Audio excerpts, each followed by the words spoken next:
নাহিদ রানা একা হাতে পাকিস্তানকে হারিয়ে দিয়েছেন। অনেকদিন পর বাংলাদেশের কোনো ক্রিকেটারের এমন একটা পারফরমেন্স দেখলাম যিনি একা অপোনেন্টকে হারাই দিয়েছেন। বাংলাদেশের প্লেয়াররা নর্মালি এরকম পারফরমেন্স করে না, এরকম অল আউট সিঙ্গেল হ্যান্ডেডলি অপোনেন্টকে আউট প্লেট করে দেওয়া বাংলাদেশ ক্রিকেট এরকম হয় না। গত 10 বছর 12 বছর দেড় যুগ 20 বছরে নাহিদ রানা যে স্পেলটা করলেন, প্রথম 5 ওভারের প্রত্যেক ওভারে উইকেট, টপ 5 ব্যাটসম্যানের সবগুলোর উইকেট, বাংলাদেশের কোন ফাস্ট বোলারকে আপনি কবে নিতে দেখেছেন? মাথা খাটানোর দরকার নাই, পরে এক সময় ঘেটে নিয়েন। আমি জাস্ট সিম্পলি বলি, নাহিদ রানার পেসের কথা তো আমরা জানি। এই পার্টিকুলার প্রথম ওয়ানডেতে পাকিস্তানের বিপক্ষে যেটা হয়েছে, নাহিদ রানার এক্সট্রা বাউন্স পাকিস্তানের টপ অর্ডারের মেরুদণ্ড ভেঙে দিয়েছে। উইকেটগুলোতে যাবার আগে আমি পার্টিকুলার একটা ডেলিভারির কথা বলবো। নাহিদ রানার প্রথম বল সাহিবজাদা ফারহানকে খেয়াল করে দেখেন, একটু শর্ট অফ গুড লেন্থ ছিল। সাহিবজাদা ফারহান ফ্রন্ট ফুটে খেলতে গিয়ে লাইক সাইড ওয়াইজ ফ্রন্ট ফুটে খেলতে গিয়ে জাস্ট এরকম দাঁড়াই গেছে, পাটা নিয়ে। কেন? ওই এক্সট্রা বাউন্সের কারণে প্রথম বলটা এরকম ছিল।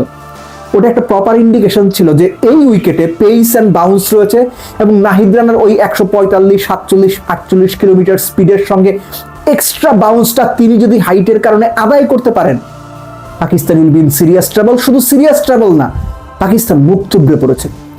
সাহিবজাদা ফারহান একটা বল ছাড়তে পেরেছিলেন, আরেকটা স্কোয়ার কাট খেলতে গিয়েছিলেন, ওটা একটু শর্ট অফ গুড লেন্থ ছিল।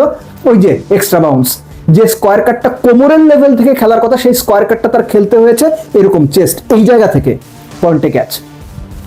তারপর শ্যামলের কথা আমি আলাদা করে বলবো না, ডেবিউটেন্ট প্লেয়ার, নায়ক হতে গেছেন আপনি, নাহিদ রানাকে হুট করে ওরকম একটা মানে পেসি বাউন্সারে পুল খেলতে যাবেন, এগুলা চাইল্ডিশ হয়ে গেছে, তার কোনো কথা নাই। মাস সাদাকাত খুব ইন্টারেস্টিং ভাবে তাকে আউট করেছেন। লেফটি হওয়ার কারণে তিনি অ্যারাউন্ড দ্য উইকেট গিয়েছেন এবং অ্যারাউন্ড দ্য উইকেট গিয়ে ওই যে শর্ট অফ গুড লেন্থ, এবং অ্যাকচুয়ালি টেস্টের লেন্থে আমরা যেটা দেখি যে টেস্টের ফাস্ট বোলাররা লেফট হ্যান্ডার ব্যাটসম্যানকে ডান হাতি ফাস্ট বোলার যে অ্যারাউন্ড দ্য উইকেট গিয়ে তার বডি লক্ষ্য করে বাউন্সার দেয় বা তার চিন লক্ষ্য করে বাউন্সার দেয়, রিপকেজ লক্ষ্য করে বাউন্সার দেয়, সাদাকাতকে এক্স্যাক্টলি ওইটাই করছে নাহিদ রানা। এবং ওই বাউন্সারটা সে যখন আপনার হুক খেলতে গেছে, আপনি খেয়াল করে দেখেন, ভিডিওটা পরে দেখেন বা আউটটা পরে দেখেন, যে হুক করার সময় তার বলের দিকে কোনো নজর ছিল না, ওই যে extra pace and bounce did the trick. এবং রিজওয়ানের ব্যাপারটা, that was a good length ball, যে 5টা উইকেট তিনি পেয়েছেন এর মধ্যে রিজওয়ানেরটা প্রপার গুড লেন্থ বল ছিল, সামান্য এক্সট্রা বাউন্স, রিজওয়ানের কাছে কোনো অ্যান্সার ছিল না। সো এই যে নাহিদ রানার 5 উইকেট নেওয়া প্রথম 5 ওভারে 15 রান দিয়ে পাকিস্তানকে শেষ করে দিছে, সিম্পলি শেষ করে দিছে। এবং তারপরে মিরাজ 3 উইকেট নিয়ে নিয়েছেন এবং এটা নিয়ে মানে আরো আলোচনা করা যায়, আমি ডিটেইল আলোচনাতে যাচ্ছি না, শুধু এইটুকু বলবো যে নাহিদ রানার এই স্পেলটা বাংলাদেশের ক্রিকেট ভক্তদের, বাংলাদেশ টিম ম্যানেজমেন্টের অনেকদিন মনে থাকা উচিত। এবং মিডল ওভারে নাহিদ রানার এইটাই রোল থাকবে কিনা সেটাও সিরিয়াসলি ভাবা উচিত, কেননা এখনকার যুগের ক্রিকেটে, সাদা বলের ক্রিকেটে, স্পেসিফিক্যালি ওয়ানডে ক্রিকেটে, আপনি মিডল ওভারে বোলারদেরকে কাকে কি রোল দিচ্ছেন, উইকেট টেকিং রোল কে নিচ্ছে, এগুলো খুব গুরুত্বপূর্ণ হয়ে ওঠে। নাহিদ রানা যে রোলটা প্লে করলেন, এই রোলটা তাকে যদি দেওয়া হয়, আমার মনে হয় বাংলাদেশ টিম ম্যানেজমেন্ট ভালো ফল কিংবা সুফল পেতে পারে।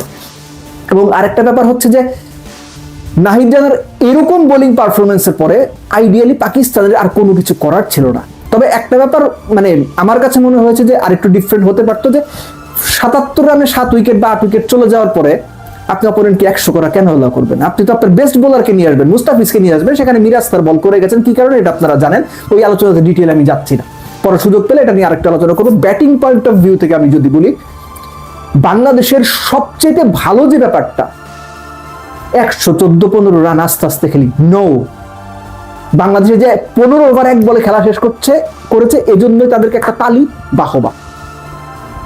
সৌম্যকে নিলে ভালো হতো নাকি তানজিদ তামিমকে নেওয়া ভালো হয়েছে, তানজিদ তামিম সেটার উত্তর দিয়ে দিয়েছেন।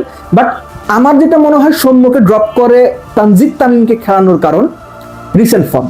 সবশেষ যে প্র্যাকটিস ম্যাচ, সেখানে তানজিদ তামিম 100 করেছিলেন, টিম ম্যানেজমেন্ট এটা বিবেচনা করেছে। এবং একই সঙ্গে রিসেন্ট পাস্টে যে বিসিএল ওয়ানডেটা হলো, সেখানেও তানজিদ তামিম কত 4 ম্যাচে বোধহয় 187 রান করেছেন, 110 স্ট্রাইক রেটে, সেটা বিবেচনা করেছেন।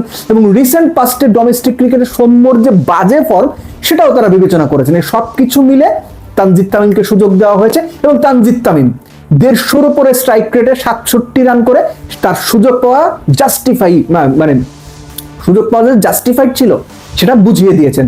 কয়টা 5টা 6 7টা ছক্কা, 5টা 6 7টা 4 মেরেছেন। তার সঙ্গে শান্তর যে পার্টনারশিপটা 67 বলে বোধহয় 67 বলে 81 বা 82, এটা মানে এমন একটা পার্টনারশিপ ছিল যে পাকিস্তানকে ওই মেসেজটা দেওয়া যে আমরা সুযোগে পাকিস্তানকে জাস্ট ঘুরিয়ে দেব। খারাপ লেগেছে শান্তর জন্য, ভালো খেলছিলেন, উইকেটটা দিয়ে এসেছেন, দরকার ছিল না, নট আউট থেকে বের হলে সবচেয়ে ভালো লাগতো। বাংলাদেশ অল আউট পারফর্ম করেছে পাকিস্তানকে, they just outplayed the Pakistan team, এবং পাকিস্তান সেকেন্ড ম্যাচে ডেফিনেটলি ঘুরে দাঁড়াতে চাইবে, কিন্তু বাংলাদেশের এই পারফরমেন্সটা সত্যিকার অর্থে খুব সিগনিফিকেন্ট একটা পারফরমেন্স হয়ে থাকবে। এবং লাস্ট যে ব্যাপারটা, নাহিদ রানার একটা দিয়ে শেষ করবো আমি উদাহরণ দিয়ে, যে নাহিদ রানার কাছ থেকে এরকম পারফরমেন্স কিন্তু আমরা ইতিপূর্বেও দেখেছি লাল বলে পাকিস্তানের বিপক্ষে রাওয়ালপিন্ডিতে সেকেন্ড টেস্টের দ্বিতীয় ইনিংসে 16, 18, 20 এক্স্যাক্টলি আমার মনে নাই, টানা 3 ওভারে বাবর আজম, সাউথ শাকিল এবং আরেকটাকে এক্স্যাক্ট আমার মনে নাই, 3 উইকেট নিয়ে পাকিস্তানের মিডল অর্ডার জাস্ট ধসিয়ে দিয়েছিলেন ওই এক্সট্রা পেস এক্সট্রা বাউন্স দিয়ে। একই ঘটনা পাকিস্তানের বিপক্ষে প্রথম ওয়ানডেতে মিরপুরে নাহিদ রানা করে দেখালেন, very well done young man. এবং মিরপুরের ধানক্ষেত ছাপিয়ে মিরপুরের উইকেট যে ভালো হচ্ছে, এটাও আমার মনে হয় বাংলাদেশের দর্শকদের জন্য, বাংলাদেশের ক্রিকেটারদের জন্য দারুণ একটা আনন্দের ব্যাপার, দারুণ একটা আনন্দের উপলক্ষ।